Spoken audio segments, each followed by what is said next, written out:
안녕하세요. 정치한류 해외 반응을 소개하는 정말 치명적인 클래스 정치클래스TV입니다. 먼저 안타까운 참사에 대한 고인들의 명복을 빕니다.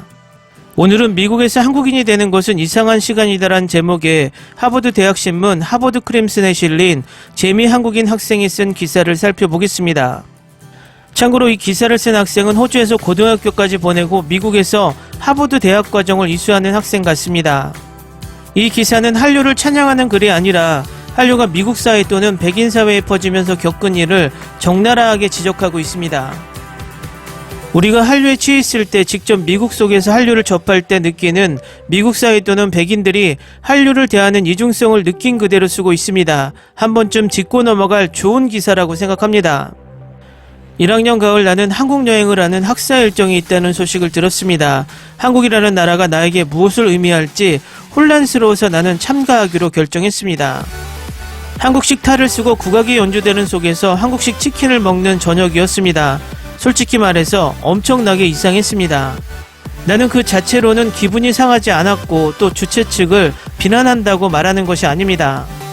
그러나 이 경험은 나에게 영향을 미쳤습니다. 왜냐하면 한국 현대생활의 어떤 상징적인 요소들이 외국인들에게 우리나라를 대표하게 되었다는 것을 깨닫는 순간이었기 때문입니다. 프랑스의 크로아상, 일본의 애니메이션처럼 나는 실시간으로 우리나라가 소비재 미학으로 변해가는 것을 목격하고 있었습니다. 내가 초등학교 때 나는 내 학년의 유일한 한국 아이였습니다. 그때 2000년대 중후반 말 그대로 한국이 어디인지도 모르는 사람들을 만났습니다. 믿거나 말거나 이 사람들 중 일부는 학생이 아니라 교사였습니다.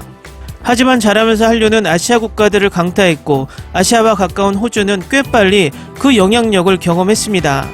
나는 한국인이 아닌 친구들 중 일부가 K-팝을 좋아한다는 것을 알기 시작했습니다. 갑자기 그들은 내가 그들에게 한국어를 가르치고 한국 문화에 대한 질문에 대답해 주기를 원했습니다.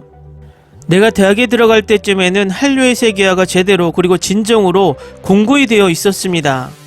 이제 서울이 파리나 런던과 같은 여행지, 환상의 장소로 낭만화되는 것을 보았습니다. 제 동료들이 한국에서 K-드라마 생활을 하는 것에 대한 가상의 시나리오를 상상하는 것을 보는 것은 매우 이상했습니다.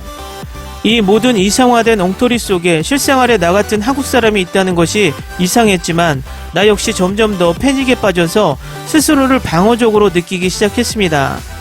내가 한류에 질린 만큼 백인 사회가 한류에 질려가고 있음을 느낄 수 있었기 때문입니다.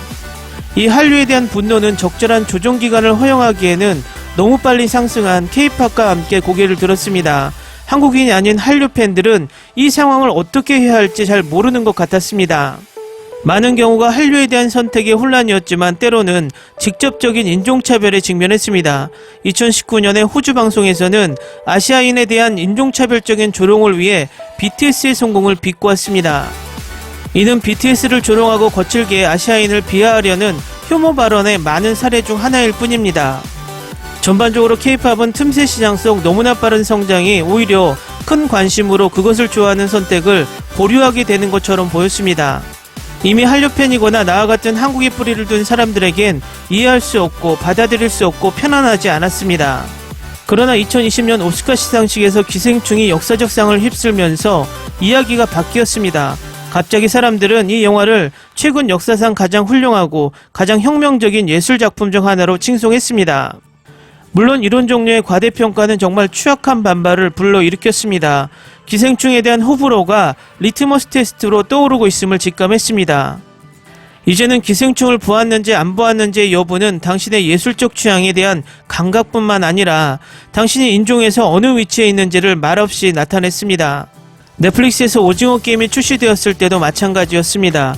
기생충 이후에는 한국적인 것이 주류로 떠올랐고 소유가 된 것처럼 느껴졌지만 그러나 동시에 이 흐름은 다시 위태로운 줄타기였습니다.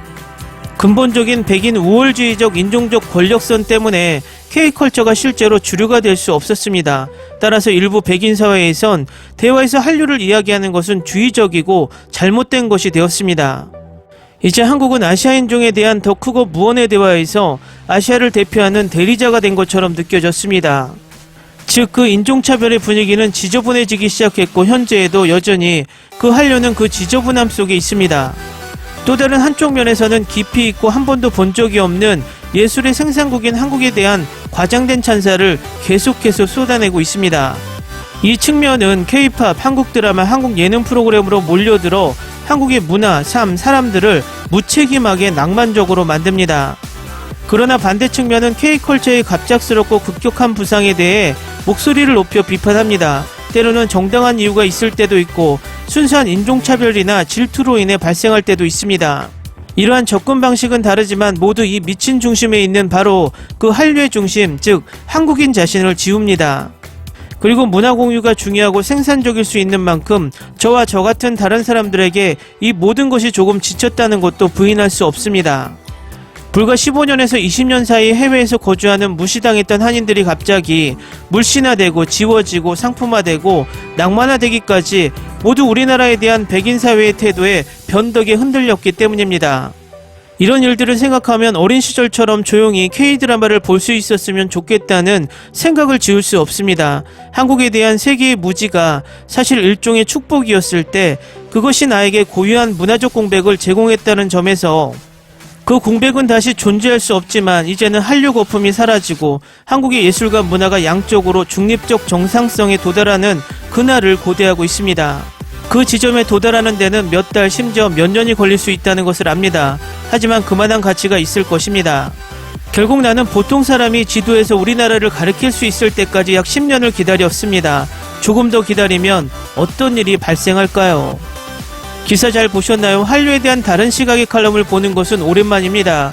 우리는 한류를 생산하는 곳이기에 그런 것을 잘 느끼지 못했지만 일방적으로 소비하는 나라의 입장에서는 한류가 커질수록 반발도 많은 듯 합니다.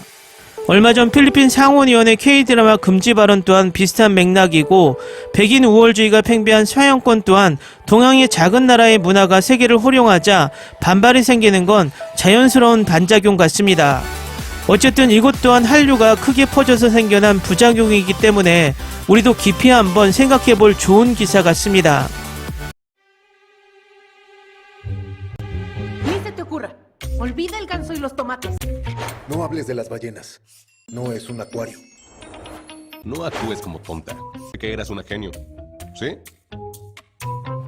No vayas a presumir, a la gente no le gusta eso. Y no digas cosas sin sentido. Y bueno, ¿minamos? Hasta pronto.